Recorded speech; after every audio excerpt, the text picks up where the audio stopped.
Bronte sisters. Yes!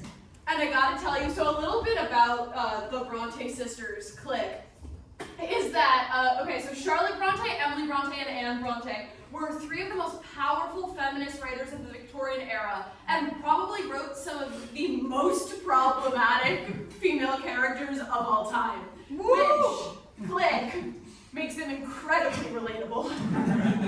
This, for example, is a text I send multiple times a week.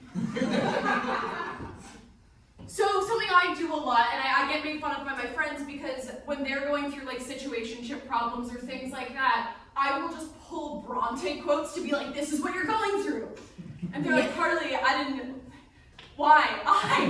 But what they don't understand is that it's very specific. Like each person has their specific kind of person. The Brontes have very different styles. Like there's a relation in the problematic nature, but it is incredibly different. So I think a big part of this is like, which Bronte sister are you? and there we go. So click. We're starting with Charlotte Bronte. Okay? She is the ultimate sad girl. She is feminist in like an I hate myself way. You know these ones? She ignores every red flag that there possibly is, and boy oh boy are there a lot of them. Truly so many. And then also, her friends like have never sincerely found like the guy she's with attractive. You know? And in terms of the red flags that she's like missed and like just kind of avoided, let's go through a few of them. So, he keeps flirting with other women in front of you to make you jealous. And instead of, and one of the main things Charlotte does is, this is from Jane Eyre, we're focusing on Jane Eyre for this one, where it's like, everything she writes has this idea of like, well, I'm ugly and stupid. So it makes sense that he wouldn't love me. Like even here, she's like, do you think because I am poor, obscure, plain, and little, I am soulless and heartless? You think I am wrong. And she's basically like, I wish it were as hard for you to walk away from me as it is for me to walk away from you. But like, girl, she talks about how ugly he is 10 times. It's like, be better. Anyway, second red flag. He is 22 years older than you and your boss. Like, that's kind of a problem. And it's never good. You can't really see, but back there is a picture of Arya and Ezra from Pretty Little Liars. It's never okay. Is it hot? Next slide. He's so ugly. We've kind of dabbled into this one, but he's so ugly. You have to tell your friends he has a great personality, but actually his personality is also shit. You know? Like even here, she says, I am sure most people would have thought him an ugly man. Like, does this just not read like brunch, you know? Yet there was so much unconscious pride in his port, so much case in his demeanor, such a look of complete indifference to his own external appearance. Like, at that moment, all your friends are like passing around a photo, like, it looks like he's really friendly. From this picture, I think he's funny. Like, I don't know. All right, well, and next red flag she endures. He tries to marry you when actually he's already married and has been locking his wife in a room in a house that you live in. We've all been there. All right, next slide. We are moving on to Emily Bronte. Emily is like scary and feral, but like in kind of a fun way. Like your friend where it's like, ooh, it's a little dangerous, but here we go.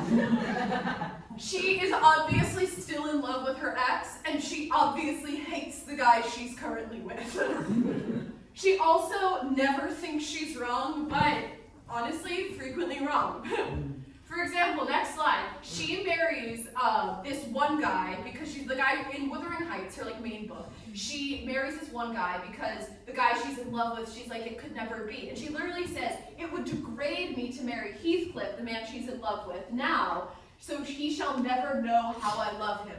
Translation, he was a skater boy. She said, see you later, boy. Which is actually an apt summary of like the first half of Wuthering Heights. All right, next slide.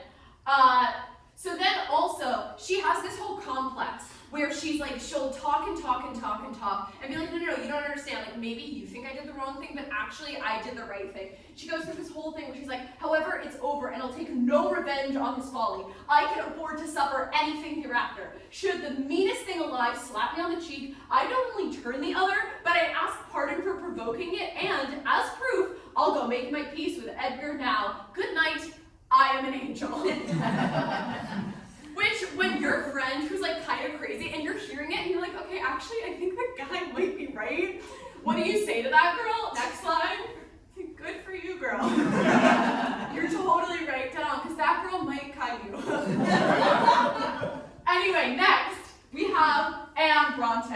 Anne Bronte is the epitome of like, looks like a cinnamon roll could kill you. Yeah. Right? She gives the best advice, takes absolutely none of it. She has the strongest morals and makes the worst decisions. And also has the most intense case of, I think I can fix him, of like, literally anyone in any like world of literature ever. Like, for example, next slide. She is in The Tenant of Wildfell Hall, one of what is considered like the first feminist book of all time.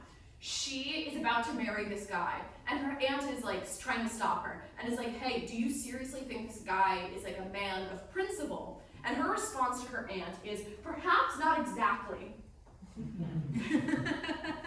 But it is only for want of thought. If he had someone to advise him and remind him of what's right. Translation, I think I could fix him.